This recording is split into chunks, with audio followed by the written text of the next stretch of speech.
सभी प्यारे स्टूडेंट्स का वार्म वेलकम है इस वीक की सेंटेंस ब्रेकिंग मेथड की क्लास में। सैटरडेज को ये क्लास हम करते हैं और आपकी और मेरी दोनों की फेवरेट क्लास है। अब इसमें ऐसा क्या है भाई, देखो इस क्लास में करते हैं इंग्लिश को बेसिक लेवल से अटैक। अगर आप हिंदी, पंजाबी, गुजराती, बंगाली किसी स्टेट बोर्ड से पढ़े हो ना, तो इंग्लिश के अंदर बेसिक प्रॉब्लम आपकी ये है कि लॉजिक समझ में नहीं आता है आपको किसी भी चीज़ का। मैथ्स में तो समझ में आता है 2 और 2 4, इंग्लिश में आप नहीं समझ पाते हो कौन सा वर्ड पहले कौन सा वर्ड बाद में, कौन सा ग्रामर रूल कहाँ पे कैसे लगाना है। इस क्लास में सेंटेंसेस को ब्रेक करके मैं ये लॉजिक आपके सामने रखता हूँ। सारे सेंटेंसेस हमने उठाए हैं द हिंदू से, एडिटोरियल से, अच्छे लेवल के हैं और हर सेंटेंस में कुछ हिडन एरर्स आपको मिलेंगी। ब्रेक करेंगे और एरर्स को लॉजिक से समझेंगे। तो चलिए शुरू करें क्लास को। अपनी ऐप को जरूर डाउनलोड कर लें जिन लोगों ने अभी तक नहीं की है। किसी भी एग्जाम के लिए प्रिपेयर कर रहे हो, मेरी गाइडेंस में ऐप पे आप प्रिपेयर कर सकते हो। एसएससी, बैंकिंग और राइटिंग स्किल्स तीनों के कोर्सेज अवेलेबल हैं। राइटिंग स्किल्स के कोर्स में आपको लिखना सिखाते हैं बिल्कुल बेसिक से 60 से 70 आवर्स के अंदर। जाकर के फ़ायदा आप उठा सकते हैं इस कोर्स का। जो कोड आपको दिए गए हैं कूपन कोड्स, इनको भी लगाते रहना अगर आपको एडिशनल डिस्काउंट चाहिए तो। बैंकिंग का भी कोर्स है available, clerical PO, prelims mains, 1 साल की वैलिडिटी के साथ में सारा सिलेबस कवर्ड है। और इसी तरीके से एसएससी का कोर्स भी सभी एग्जाम्स का आपको मिल जाएगा। ऐप से रिलेटेड कोई भी क्वेरी हो, ये नंबर्स हैं, इन पे व्हाट्सअप करें। मेरे या मेरी टीम से आपकी बात इन नंबर्स पे हो सकती है।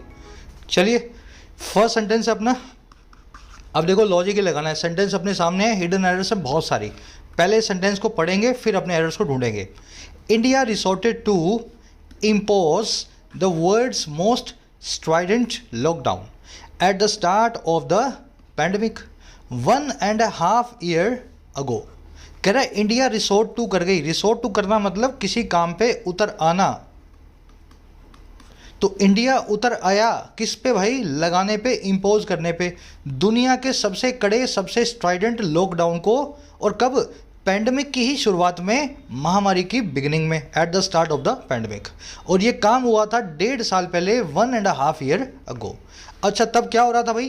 कह रहे जब when infection spread had just begun and there was more than 600 cases। कह रहे जब इन्फेक्शन का जो फैलाव था अभी शुरू ही हुआ था, had just begun, और वहाँ पे खाली खाली 600 केसेस थे। आ गया समझ में? तो इंडिया उतर आया दुनिया में सबसे ज़्यादा कड़े लॉकडाउन को, स्ट्राइडेंट लॉकडाउन को इम्पोज करने में पैंडेमिक की शुरुआत में 1.5 साल पहले, 1.5 ईयर अगो। और इस वक्त सिर्फ इन्फेक्शन का स्प्रेड शुरू ही हुआ था, बिगेन ही हुआ था, और वहाँ 600 से ज़्यादा केसेस नहीं थे। There was mere 600 cases. अब इस सेंटेंस को हम ब्रेक करेंगे। ब्रेक करके लॉजिकली समझना है कहाँ पे एरर्स रखी हुई हैं। कम से कम 4-5 एरर्स आपको दिख रही होंगी। ब्रेक करने के 3 रूल्स हैं, हर बार बताता हूँ। रूल नंबर 1, सेंटेंस में एक सब्जेक्ट आपको ज़रूर मिलेगा। 5 मिल सकते हैं, मैं नहीं कह रहा हूँ 10 भी मिल सकते हैं, लेकिन सब्जेक्ट जो है ना, सब्जेक्ट एटलीस्ट एक तो जरूर होगा। और सब्जेक्ट कौन बनेगा? सब्जेक्ट बनेंगे ग्रीन कलर के ये वाले वर्ड्स, जैसे इंडिया है, स्टार्ट है, ये सारे के सारे वर्ड्स हैं नाउन्स। दूसरा रूल, जितने सब्जेक्ट्स हैं कम से कम उतनी वर्ब्स तो जरूर होंगी। मान लो एक सब्जेक्ट है तो एक वर्ब तो होगी, 2 या 3 या 5 भी हो सकती हैं। वर्ब्स को मैंने कलर दिया है रेड। तीसरा रूल, जितनी भी प्रेपोजिशंस हैं, जैसे टू है, ऑफ है, एट है, बाय है, फॉर है, ये सारी प्रेपोजिशन अपना एक ऑब्जेक्ट जरूर लेंगी। इनके बाद में एक ऑब्जेक्ट रखा होगा, और ऑब्जेक्ट कौन बनेगा? यही ग्रीन कलर वाला वर्ड नाउन। समझ में आ गया? इन 3 रूल्स को हमें फॉलो करना है। अब आपके दिमाग में सवाल हो रहेगा, सर ये नाउन, प्रेपोजिशन, कंजंक्शन, एडवर्ब, ये हम कैसे पहचानेंगे? बड़ा आसान है। कंजंक्शंस आप जानते हो ऑलरेडी, व्हेन, एंड, और, नॉर, ईदर, जानते हो ना कंजंक्शंस। ये मेरे ख्याल से ज़्यादा मुश्किल नहीं होता पहचानना। एडवर्ब्स को भी पहचाना जा सकता है, जैसे जस्ट है, अगो है, मोस्ट है। एडवर्ब्स जो वर्ब्स की या एडजेक्टिव्स की या दूसरी एडवर्ब्स की विशेषता बताएं, क्योंकि इनसे कोई कन्फ्यूजन नहीं होता है। मोस्ट को कोई आदमी ऐसा नहीं बोलेगा सर ये मोस्ट तो जो है ना ये कुछ और भी होता है, ये तो वर्ब भी होती है। कन्फ्यूजन आपको होती है नाउन और एडजेक्टिव के अंदर, ग्रीन कलर वाले और ब्लू कलर वाले वर्ड में। जैसे यहाँ पे स्प्रेड एक नाउन है और 600 एक एडजेक्टिव है, स्ट्राइडेंट एक एडजेक्टिव है और इंडिया एक नाउन है। इस कन्फ्यूजन को निकालने का सिंपल सा तरीका, आपको लिखना है मेरा या मेरी किसी भी वर्ड के आगे जिस पे आपको कन्फ्यूजन हो। अगर वो वर्ड सही बैठ जाए मेरा मेरी से, तो वो बन जाएगा एक नाउन। और अगर वो अधूरा रह जाए तब वो बन जाएगा एडजेक्टिव। समझ में आया? जैसे मेरा इंडिया मेरा भारत बन गया ना सही, तो भारत एक नाउन है। जैसे मेरी शुरुआत मेरी स्टार्ट बन गया ना सही, तो स्टार्ट एक नाउन है। जैसे मेरा फैलाव मेरा स्प्रेड, मान लो मैं वायरस हूँ तो मेरा स्प्रेड हो गया कि नहीं हो गया? मेरी पैंडमिक, जैसे मैं कोई बीमारी हूँ तो महामारी बन गया मैं, मेरी पैंडमिक। तो जिनके मेरा तेरा लगा वो नाउन है। अब लगाओ मेरा स्ट्राइडेंट, मेरा कड़ा। अब तुम्हारा कड़ा क्या? तुम्हारा कड़ा रवैया, कड़ी आवाज़, कड़ी सोच। समझ में आ रही है बात को? तो इस तरीके से आपको जो पूरा ना बैठे वो एडजेक्टिव, जो बैठ जाए वो नाउन। अब फटाफट से शुरू करेंगे। शुरू में अपने 5 मिनट निकल गए। सेंटेंस को ब्रेक करना है। पहला वर्ड है सेंटेंस का इंडिया, जो कि बन जाएगा एक नाउन। नाउन है, पहला वर्ड है सेंटेंस का, इसी को आप सब्जेक्ट बोलेंगे। रूल नंबर 1 पूरा हो गया। सब्जेक्ट क्या होता है? नाउन होता है, और वो वाला नाउन जो सबसे शुरुआत में आ जाए या किसी वर्ब या दूसरी जो है प्रेपोजिशन से जुड़ा हुआ ना हो। इसके पहले कुछ आ ही नहीं रहा तो ये किससे जुड़ेगा? कोई सवाल ही नहीं है। ये है आपका सब्जेक्ट। आगे बढ़ो। रिसोर्टेड होगी इसकी वर्ब। रूल नंबर 2 पूरा। रिसोर्ट का मतलब होता है कहीं पे उतर आना। वर्ब की सेकंड फॉर्म लगी हुई है, रिसोर्ट, रिसोर्टेड, रिसोर्टेड, V2 लगी हुई है, वर्ब हो गई सब्जेक्ट की। अब देखो टू प्रेपोजिशन है, इसका ऑब्जेक्ट है इम्पोज, और हो सकता है टू इम्पोज एक इन्फिनेटिव हो। इन्फिनेटिव जानते हैं ना? टू प्लस में वर्ब की बेस फॉर्म। जैसे I want to play, she wants to eat, they want to sleep. तो to play, to eat, to sleep, to go, to hide, वैसे ही टू इम्पोज। तो इंडिया उतर आया इम्पोज करने पे, यहाँ पे टू प्रेपोजिशन भी हो सकता है और टू इम्पोज एक इन्फिनेटिव भी हो सकता है। अब ये बाद में देख के बताऊंगा आपको इसका फॉर्मूला कैसे आपको पता करना है। अभी आगे बढ़ो। इम्पोज क्या किया भाई इंडिया ने? इम्पोज किया था इंडिया ने एक लॉकडाउन को। देखो ये इम्पोज तो एक वर्ब ही है, ठीक है? ये मेन वर्ब तो नहीं है, हो सकता है ये इन्फिनेटिव की वर्ब हो सकता है प्रेपोजिशन के बाद में आने वाली वर्ब हो, लेकिन इसने अपना ऑब्जेक्ट ले लिया। ऑब्जेक्ट कौन होगा? जो वर्ब से व्हाट का रिप्लाई या होम का रिप्लाई करेगा। तो बढ़िया भैया, what did India impose? India imposed lockdowns. What का रिप्लाई किया लॉकडाउन ने, नाउन है, वर्ब से वर्ब जो है उसका ऑब्जेक्ट बन गया। अब ये बीच में क्या है तामझाम? सर स्ट्राइडेंट एक एडजेक्टिव है, लॉकडाउन के बारे में बता रहे हैं। बहुत ही कड़ा लॉकडाउन था, ढीला नहीं था। मोस्ट यहाँ पे एक एडवर्ब है, इस एडजेक्टिव की सुपरलेटिव डिग्री बना रही है। कड़ा तो था लेकिन सबसे ज़्यादा कड़ा था, दुनिया में सबसे ज़्यादा कड़ा था, तो मोस्ट स्ट्राइडेंट। और वर्ड्स एक एडजेक्टिव है, ये इस पूरे मोस्ट स्ट्राइडेंट लॉकडाउन को आइडेंटिफाई कर रहा है। ये दुनिया में सबसे ज़्यादा कड़ा था, वर्ड्स हम यहाँ पे ये बता रहे हैं। मान लो यहाँ लिखा होता यूनिवर्स, तो पूरे ब्रह्मांड की बात हो जाती। तो पजेसिव हमेशा जो अपोस्ट्रोफी एस से बनता है वो एडजेक्टिव का काम करता है। समझ में आ गया? तो इंडिया हो गया सब्जेक्ट, सब्जेक्ट नंबर 1 लिख रहा हूँ, शायद दूसरा सब्जेक्ट आएगा तो वहाँ पे 2 लिख देंगे। वर्ब नंबर 1 होगी रिसोर्टेड, जो है वर्ब की सेकंड फॉर्म। इम्पोज का हमें पता नहीं है क्या है, लेकिन इम्पोज का ऑब्जेक्ट हमें पता है लॉकडाउन। इसने वर्ड से रिप्लाई किया है इस वर्ब का। स्ट्राइडेंट एक एडजेक्टिव है, लॉकडाउन के बारे में बता रहा है, बहुत कड़ा था। मोस्ट एक एडवर्ब है, स्ट्राइडेंट को मॉडिफाई कर रही है सुपरलेटिव डिग्री बनाते हुए, मोस्ट स्ट्राइडेंट। वर्ड्स एक एडजेक्टिव है, इस पूरे फ्रेज के लिए आया हुआ है, दुनिया का सबसे ज़्यादा जो है स्ट्राइडेंट लॉकडाउन। अब आगे बढ़ते हैं। एड प्रेपोजिशन है, प्रेपोजिशन को ऑब्जेक्ट चाहिए, ऑब्जेक्ट हो गया स्टार्ट। स्टार्ट एक नाउन है, ठीक है। फिर ऑफ प्रेपोजिशन है, इसका ऑब्जेक्ट हो गया पेंडेमिक, पेंडेमिक एक नाउन है। अब देखो ये सारा काम कब हुआ? ये सारा काम हुआ इस वक्त पे। ये पूरा बन गया एडवर्बियल फ्रेज ऑफ टाइम। अब ये क्या होता है जी? भाई एडवर्ब ऑफ टाइम वो होती है जो वक्त बताए किसी क्रिया का, किसी वर्ब का। ये एडवर्ब तो है लेकिन सिंगल वर्ड नहीं है, ये बहुत सारे वर्ड से मिलके बना है, 1 2 3 4 5 6, और इसमें कोई सब्जेक्ट वर्ब अलग से नहीं है, तो इसको हम बोलेंगे फ्रेज। तो बन गया एडवर्ब ऑफ टाइम, नहीं एडवर्बियल फ्रेज ऑफ टाइम। वक्त के बारे में बता रहा है, ये काम हुआ था 1.5 साल पहले। अगो एक एडवर्ब है, ईयर एक नाउन है, 1 एंड हाफ दोनों एडजेक्टिव एंड से जुड़े हुए हैं, कंजंक्शन से ईयर को मॉडिफाई कर रहे हैं दोनों मिलके। अब और आगे बढ़ते हैं, कॉमा लग गया, आगे लगा हुआ व्हेन। देखो व्हेन अगर सेंटेंस के बीच में आ जाए तो इसको बोलते हैं रिलेटिव एडवर्ब। इसका मतलब क्या है? आपने रिलेटिव प्रोनाउंस मेरे साथ सीखे हैं बेसिक्स में, जैसे हु, विच, दैट। ये काम क्या करते हैं सर? ये रिलेटिव प्रोनाउंस प्रोनाउन भी होते हैं और कंजंक्शन भी होते हैं, इसलिए इनको बोलते हैं रिलेटिव प्रोनाउन। तो रिलेटिव एडवर्ब क्या होंगी सर? ये एडवर्ब भी होती हैं और कंजंक्शन भी होती हैं। तो ये जो व्हेन है ना, 2 काम कर रहा है। यहां से गुलाबी से एडवर्ब का और यहाँ से ई एन से जो येलो है कंजंक्शन का, मार्क कर रहा हूँ मैं अलग से, आपको समझ में आए, दोनों का मिक्सचर है रिलेटिव एडवर्ब। तो यहाँ से व्हेन से हमें एक टाइम भी पता लग गया कब हुआ था ये काम, और दूसरा इसने एक नए क्लोज को लाने की कोशिश की है, नया सब्जेक्ट नंबर 2 आपको मिलेगा। अब सब्जेक्ट नंबर 2 है यहाँ पे इन्फेक्शन स्प्रेड। इन्फेक्शन स्प्रेड मतलब है इन्फेक्शन का फैलाव। कंपाउंड नाउन है, 2 नाउन से मिल करके बना हुआ है। चलो इसकी वर्ब कहाँ है, इसकी वर्ब है sir had begun, had plus में वर्ब की थर्ड फॉर्म, सब्जेक्ट नंबर 2 की वर्ब नंबर 2। जस्ट क्या है, जस्ट सर एक एडवर्ब है। ये क्या बताती है, अभी अभी शुरू ही हुआ था। जनरली एडवर्ब्स को फर्स्ट हेल्पिंग वर्ब के बाद में रखते हैं, आपने देखा होगा ना, एडवर्ब ओनली, नॉट, जस्ट, ये सारी एडवर्ब्स पहली हेल्पिंग वर्ब के बाद में आती हैं। इसकी पोजीशन भी बिल्कुल ठीक है। अब देखो एंड लग गया, अब एक और नया क्लोज आएगा। इस क्लोज की सब्जेक्ट होगा सब्जेक्ट नंबर 3 केसेस, और इसकी वर्ब होगी वॉस, वर्ब नंबर 2। मेयर क्या है यहाँ पे, एक एडवर्ब है। 600 क्या है, एक एडजेक्टिव है। देखो ये 600 बता रहा है कितने केस थे, नाउन को मॉडिफाई कर रहा है इसलिए हो गया एडजेक्टिव। और मेयर का मतलब होता है ओनली, सिर्फ 600 ही थे, इस पूरे 600 नाम के एडजेक्टिव को मॉडिफाई कर रहा है इसलिए मेयर बन गया एक जो है एडवर्ब। देयर इंट्रोडक्टरी सब्जेक्ट होता है, हमेशा देयर का पार्ट ऑफ स्पीच एडवर्ब ही रहने वाला है, देयर को कोई और पार्ट ऑफ स्पीच का वर्ड आप नहीं मान सकते। अब ये पूरा सेंटेंस आपके सामने मैंने टेक्निकली ब्रेक किया है। ये ब्रेक करना आप बेसिक्स की क्लास में सीख चुके हो।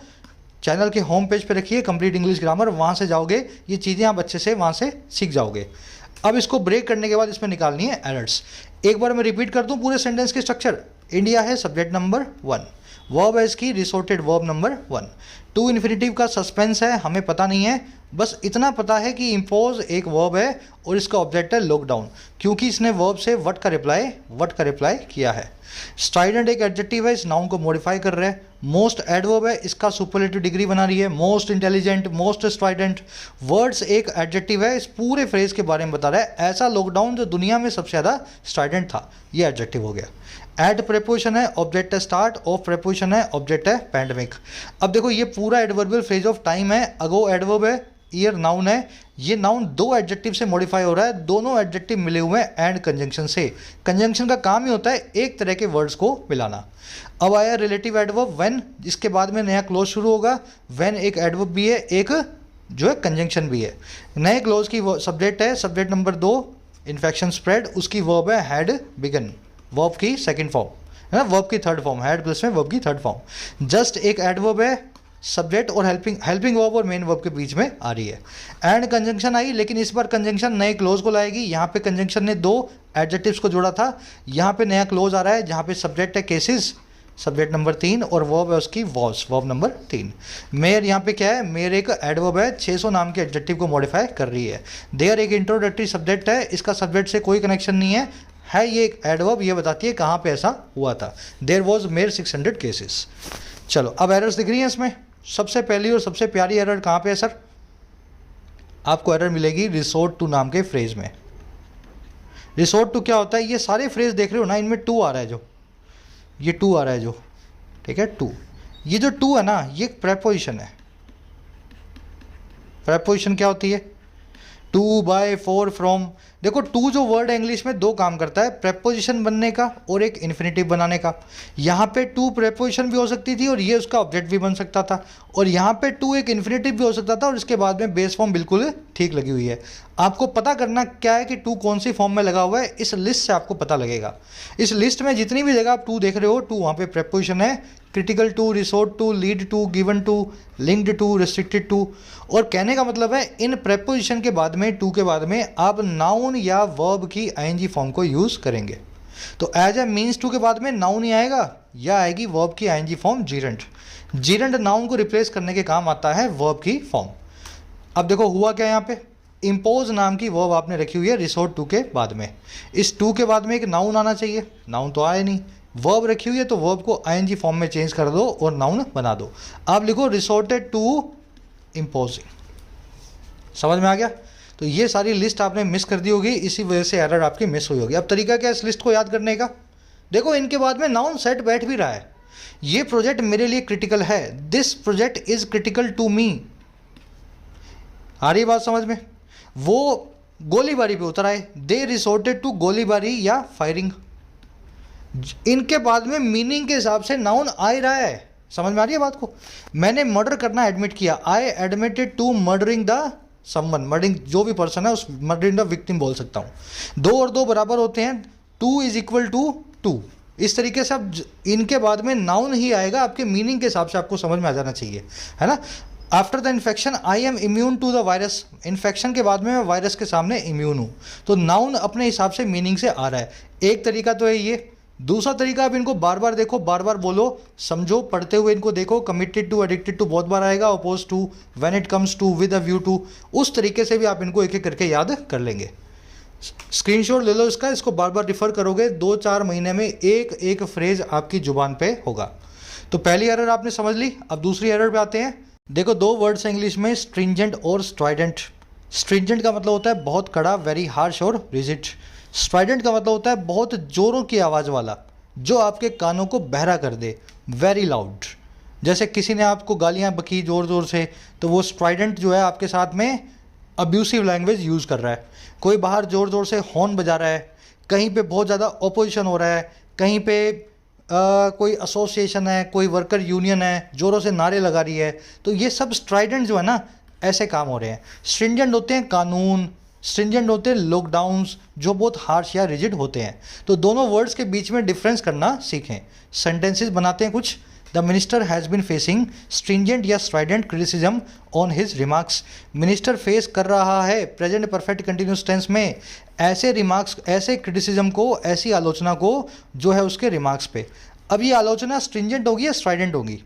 ऑफ कोर्स आलोचना बहुत ही कानों को बहरा कर देने वाली होगी, जोर जोर से आलोचना हो रही होगी। Strident criticism on his remarks.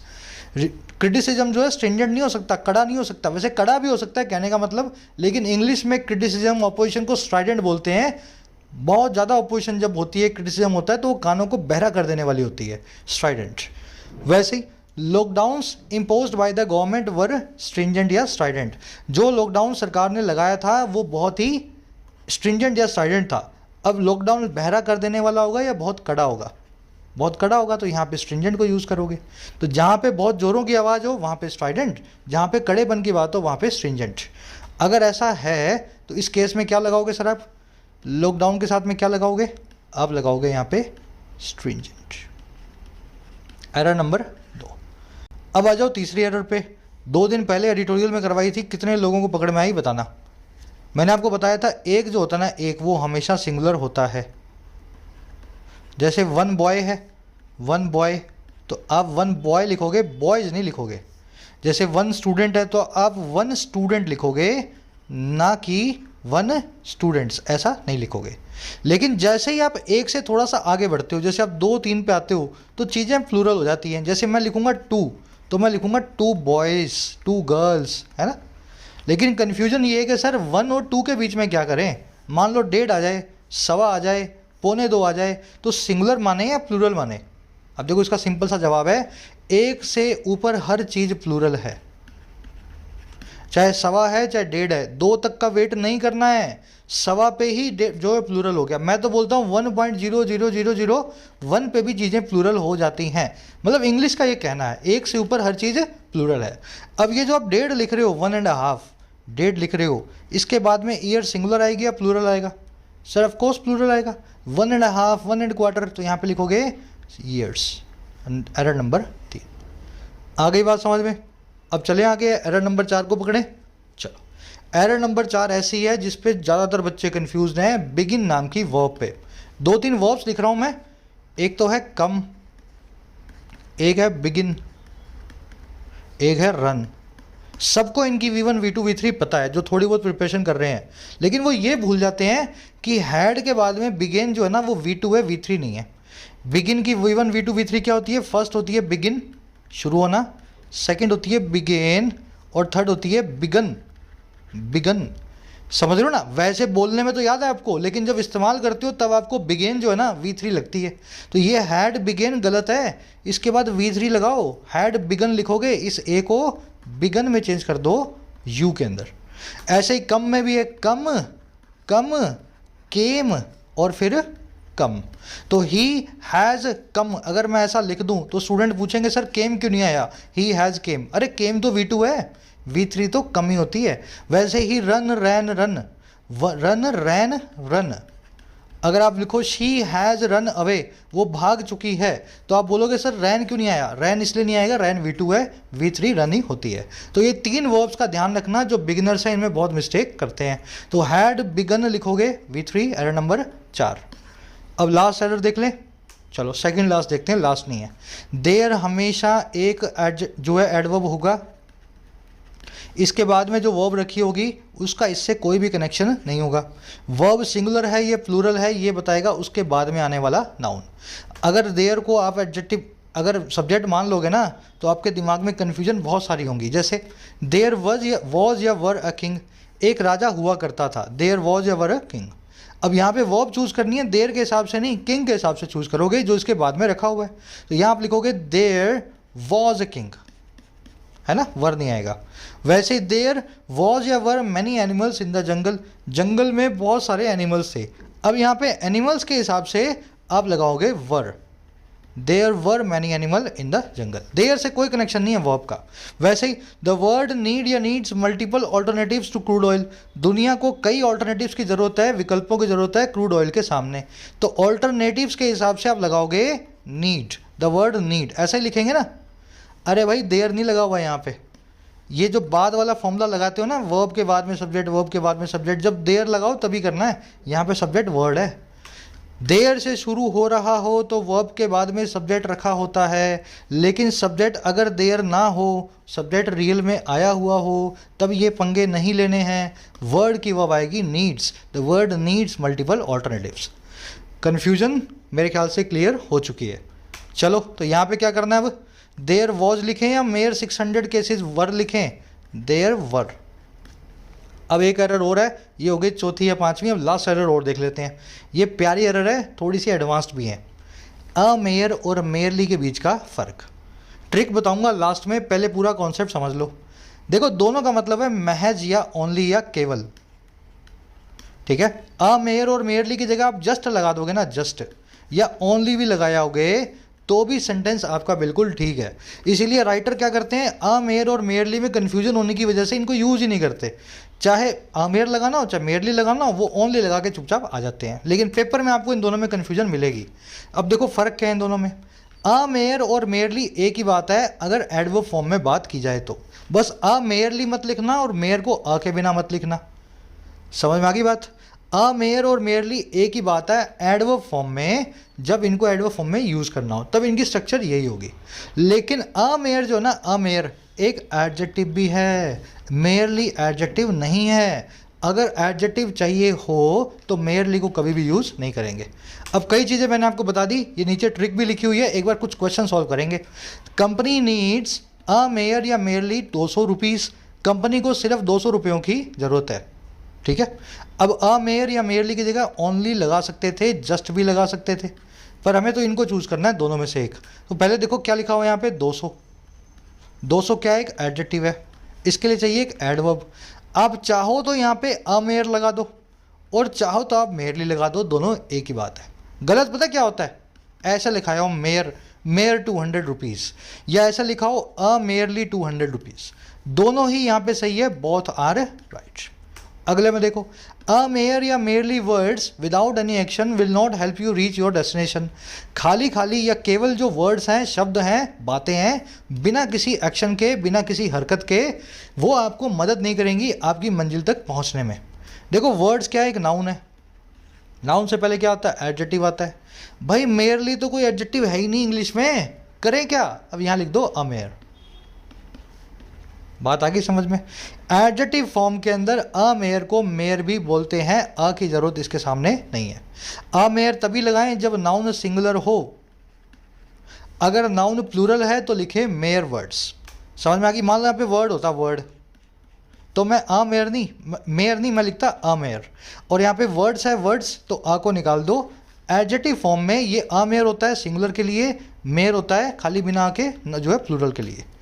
चलो, शी इज़ मेयर या अ मेयर या मेयरली चाइल्ड, वो सिर्फ एक बच्ची है, ज़्यादा बड़ी नहीं है, वो सिर्फ एक बच्ची। हमने बोलते हैं ना अभी तो बच्ची ही तो है। शी इज़ अ मेयर या मेयरली चाइल्ड, चाइल्ड एक नाउन है, चाइल्ड एक नाउन है, नाउन के लिए एडजेक्टिव चाहिए, मेयरली का तो कनेक्शन ही नहीं है यहाँ पे, सीन ही नहीं है, बचा क्या यहाँ पे अ मेयर, ये इसका आंसर बन जाएगा।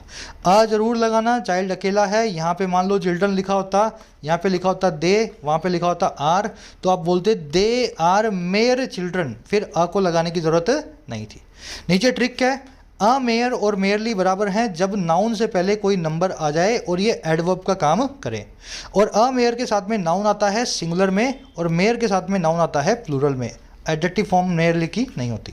डिटेल में करवा दिया अब ये कॉन्सेप्ट, कभी मत भूलना भाई। अब ये बता दो मुझे 600 से पहले क्या लिखना था, 600 एडजेक्टिव है, केसेस के बारे में बता रहा है, कितने केस, 600 केस। अब एडवर्ब चाहिए, एडवर्ब लगाओ कायदे से, या तो लगाओ अ मेयर या लिखो मेयरली, ठीक है, समझ में आ गई बात। अगर 600 निकाल दूं, 600 निकाल दूं तब ये बिल्कुल ठीक है, मेयर के साथ में केसेस। अगर एस भी निकाल दूं तो यहाँ पे लिखूंगा अ मेयर केस। चलो ये अपना फर्स्ट सेंटेंस हो गया आज का। चलिए आगे बढ़ेंगे नेक्स्ट सेंटेंस की तरफ। क्लास काफ़ी लंबी हो चुकी है आज की, आज ही करवाएं या नेक्स्ट में करवाएं। ये नेक्स्ट सेंटेंस है अपना, थोड़ा पेशेंस कम होता है कुछ स्टूडेंट्स में, बैठ करके आधा पौना घंटा कंसेप्चुअल वीडियोस देख करके कुछ सीखना नहीं चाहते हैं, लेकिन ये कंटेंट आपको यूट्यूब पे नहीं मिलेगा, पेड कोचिंग में भी नहीं मिलेगा। आप जाके सर्च कर लो पेशेंस के साथ में, क्योंकि इस लेवल के देखो टीचर्स बहुत अच्छे अच्छे हैं, मुझसे बहुत पुराने और एक्सपीरियंस टीचर्स हैं। मैं खुद जानता हूँ मैं तो कुछ भी नहीं हूँ, अभी भी शुरू हुआ है मेरा जो टीचिंग करियर, लेकिन इस लेवल की कंसेप्चुअल क्लैरिटी आपको बहुत कम जगह मिलेगी इंग्लिश में। और मेरी कोशिश ये है कि जैसे मैं पढ़ा था इंग्लिश और मैथ्स को अपनी स्ट्रेंथ बना के, वैसे आप भी पढ़ो। तैयारी वो होती है जब आपकी 5 जॉब्स लगें 2 साल की तैयारी में, 3 साल की तैयारी में, और आप चूज़ करो कि इन 5 में से कौन सी में जाऊंगा और 4 कौन सी में नहीं जाऊंगा। हमने भी ऐसी तैयारी की है और इच्छा भी यही है कि आप में से ज़्यादातर लोग जो हैं इसी तरह की तैयारी करके ऐसे ही रिजल्ट्स लें, और ये बहुत पॉसिबल है। इंग्लिश में रास्ता मैं आपको ऑलरेडी दिखा रहा हूँ कैसे करना है। ये सेंटेंस है, यही रैपअप कर रहे हैं सेशन को। एरर्स इसमें निकालो, कमेंट सेक्शन में एरर्स को डाल रहा हूँ मैं। कल फिर से क्लास लूँगा संडे को भी, और वहाँ पे सेंटेंस को ब्रेक करके दिखाऊंगा। और एक आपको बोनस सेंटेंस भी दे देते हैं साथ में। कल 2 सेंटेंस करेंगे, ठीक है, वो वाला था और ये वाला था, दोनों को स्क्रीनशॉट ले लो, दोनों को ब्रेक कर लो, दोनों के आंसर कमेंट्स में डाल रहा हूँ। कल की क्लास में दोनों सेंटेंसेस को ब्रेक करेंगे, रैपअप करेंगे सेशन को। कल मुलाकात होगी। कोई भी क्वेरी हो कोर्सेज से रिलेटेड, ऐप पे जाओ, ऐप को डाउनलोड करो, ये नंबर्स हैं, व्हाट्सअप करो, टीम से बात करो। राइटिंग स्किल्स, एसएससी और बैंक, तीनों के फुल फ्लेजेड कोर्सेज जो हैं अवेलेबल हैं। अंटिल देन मुझे इजाज़त दें, साइनिंग आउट।